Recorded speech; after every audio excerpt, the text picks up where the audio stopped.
நான் என்ன கடன்காரி ஆகணும்னு ஆசைப்பட்டாடி கடன் வாங்கினேன். வாழ்க்கையில் முன்னேறணும்னா பணம் தேவை.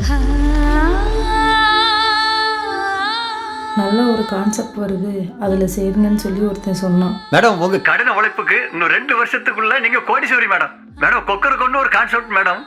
அவர் யார்ட்ட பேச வரும்போது சைக்கிள் வந்தாரு, இப்போ ஒரு ஆடி கார்ல போயிட்டு இருக்காரு மேடம். மேடம் அதிர்ஷ்டம் வந்து எப்பவுமே நம்மளை தேடி வராது மேடம். இது நல்ல சரியான நேரம் உங்களை தேடி வந்திருக்கு மேடம். மேடம் நான் ஒன்று சொல்லட்டா, அடுத்த மாசம் ஆடி கார் புக் பண்ண போறேன். நானும் 10,000 ரூபா வட்டிக்கு வாங்கி கொடுத்தேன்.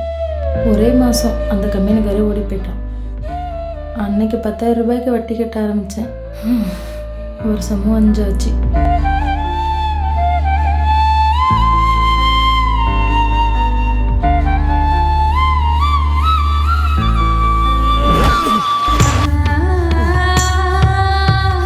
சின்ன சின்ன அமௌண்ட்டா 120 பேர்கிட்ட கடன் வாங்கியிருக்கேன். ஒவ்வொரு ஆள்கிட்டையும் 5,000 10,000 அப்படின்னு சொல்லி மொத்தம் 8 லட்ச ரூபாய்க்கு மேலே கடன் இருக்குது.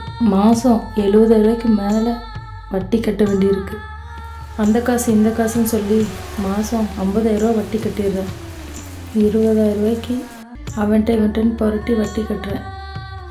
இந்த காசு கிட்டத்தட்ட வட்டி குட்டி போட்டு 5 லட்சம் ரூபாய் எக்ஸ்ட்ரா ஆயிட்டு.